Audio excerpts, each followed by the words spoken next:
할렐루야. 오늘 말씀은 베드로전서 4장입니다. 육체의 남은 때를 살라 라는 주제로 말씀을 전하겠습니다. 3장 18절에 그리스도께서 단번에 죄를 위하여 죽으심은 우리를 하나님 앞으로 인도하려 하심이라고 했습니다.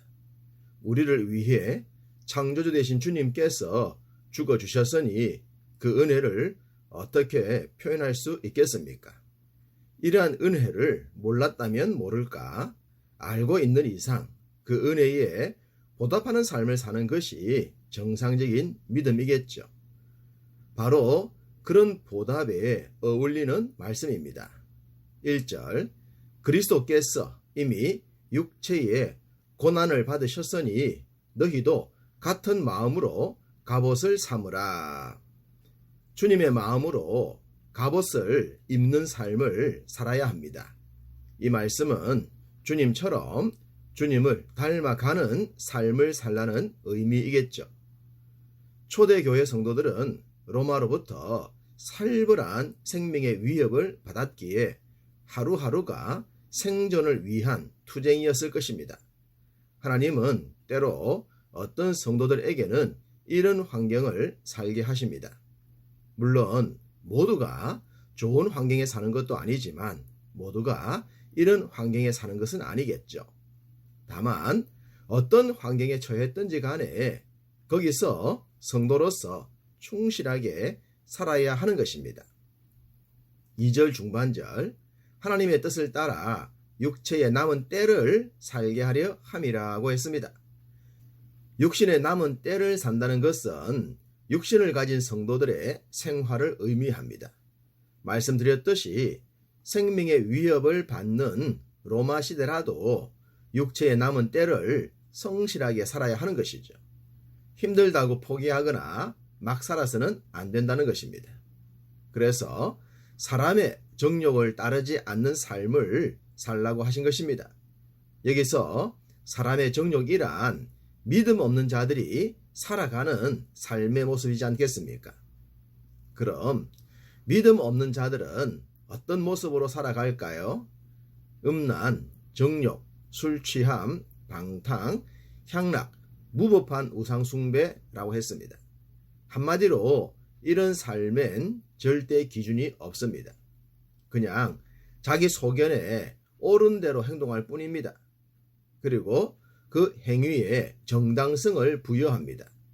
자신이 행한 모든 것엔 타당함이 있고 정당한 것이라고 말입니다. 푸틴이 눈 하나 깜짝하지 않고 전쟁을 일으킨 것이나 그런 푸틴을 옹호하는 김정은과 같은 존재들 말입니다.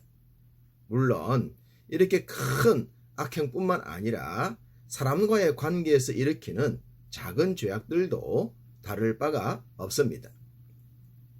악을 행하면서도 자신을 정당화시키는 자들, 성경은 그들을 향해 분명하게 말씀합니다. 5절, 그들이 산자와 죽은 자를 심판하기로 예비하신 이에게 사실대로 고하리라.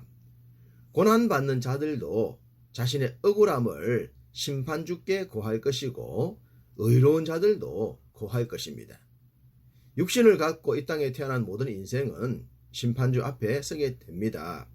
당연히 믿지 않는 불신자들을 향한 심판이지만 말입니다. 그리스도를 구주로 믿는 자들도 육신을 가진 존재지만 자신의 죄를 인정하고 세상처럼 살지 않으려고 노력하며 잘못을 회개하는 과정을 거치기에 심판을 받지 않는 것입니다. 우리 삶엔 끝이 있고 종말이 있다는 사실을 아는 것과 모르는 것은 단순한 지식의 유무를 의미하지 않습니다. 심판과 영생의 길을 결정하기 때문입니다. 그러니 몰랐다고 치부할 수 있는 것이 아니라는 말씀이죠.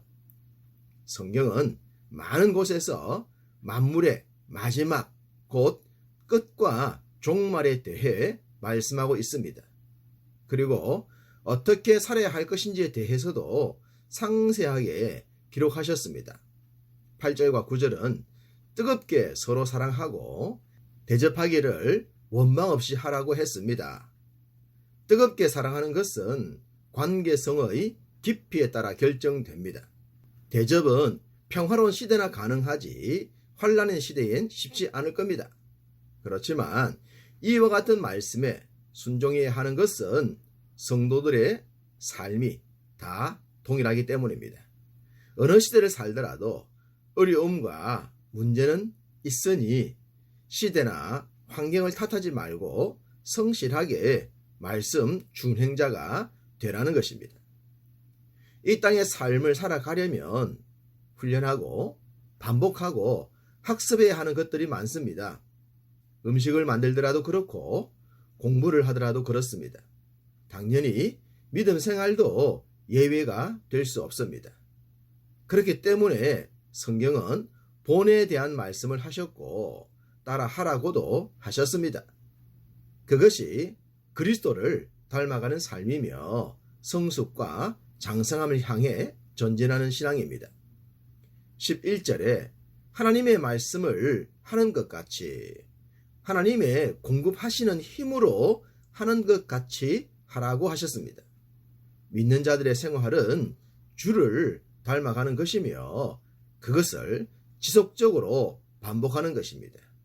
이것이 세상과 다른 삶이며 세상을 이기는 비결입니다. 많은 성도들이 너무 쉽게 예수 믿으면 복 받는다는 말에 물들었습니다. 성경이 말씀하시는 내용이지만 이러한 말씀만 하시는 것이 아니죠. 그렇지만 이러한 말씀에 집착을 하다 보면 다른 환경에 처했을 땐 감당하기 힘들게 됩니다. 12절 사랑하는 자들아 너희를 연단하려고 오는 불시험을 이상한 일 당하는 것 같이 이상히 여기지 말고 불시험을 이상히 여기지 말라고 하셨습니다. 왜 이상히 여기지 말라는 겁니까? 당연하기 때문입니다. 당연한 일은 이상하게 생각하지 않습니다. 믿음 생활엔 복이 오는 것과 함께 불과 같은 시험도 있습니다. 또한 복과 함께 고난도 궁극적으로 온 성도들에게 좋다는 사실을 잊지 맙시다. 13절 오히려 너희가 그리스도의 고난에 참여하는 것으로 즐거워하라. 이는 그의 영광을 나타내실 때에 너희로 즐거워하고 기뻐하게 하려 함이라. 현재와 미래, 과정과 결과까지 다 순탄하고 다 좋으면 그것만큼 완벽한 것은 없겠죠. 그렇지만 땅의 삶이 그렇게 될 확률은 높지 않습니다. 높음과 낮음, 잘됨과 그렇지 않음이 반복됩니다. 그렇다면 진짜 중요한 것은 뭘까요? 선택을 하라고 한다면 결과가 좋아야 하지 않겠습니까? 비록 현재와 과정은 조금 힘이 들더라도 결과가 좋다면 참을만 하기 때문입니다. 믿음 생활에서 고난받는 것이 좋을 리가 없습니다. 그렇지만 믿음 때문에 받는 고난엔 합당한 대가가 따릅니다. 너희로 즐거워하고 기뻐하게 한다는 말씀이 그것입니다. 이 좋은 결과가 기다리고 있으니 믿음 생활에 수반되는 고난을 이상하게 여기지 않아야 하는 것입니다. 성경은 우리의 신앙이 깨어 있도록 때론 경고의 말씀도 주십니다. 17절 하나님의 집에서 심판을 시작할 때가 되었나니 하나님의 집, 하나님의 백성들은 심판의 대상이 아닙니다. 그렇지만 바르게 믿지 않는다면 심판을 받을 불신자와 같은 모습으로 살아간다면 과연 심판에서 예외가 된다고 할 수 있을까요? 만약 하나님의 집에서 심판을 받는 이가 있다면 그는 분명 참신앙 고백의 사람이 아닐 겁니다. 그러니 이런 경고에도 주의를 해야 할 것입니다. 그러므로 육체의 때를 살아가는 성도들은 이러해야 할 줄로 믿습니다. 19절 그러므로 하나님의 뜻대로 고난을 받는 자들은 또한 선을 행하는 가운데에 그 영혼을 미쁘신 창조주께 의탁할지어다. 고난을 받든 선을 행하든 그 모든 것을 창조주께 맡기고 사는 것입니다.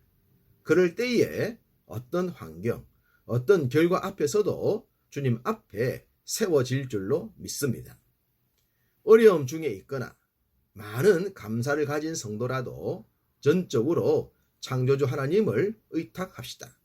그래서 하나님이 주시는 합력하여 선을 이루시는 열매가 여러분의 삶에 충만하시기를 주님의 이름으로 축복합니다.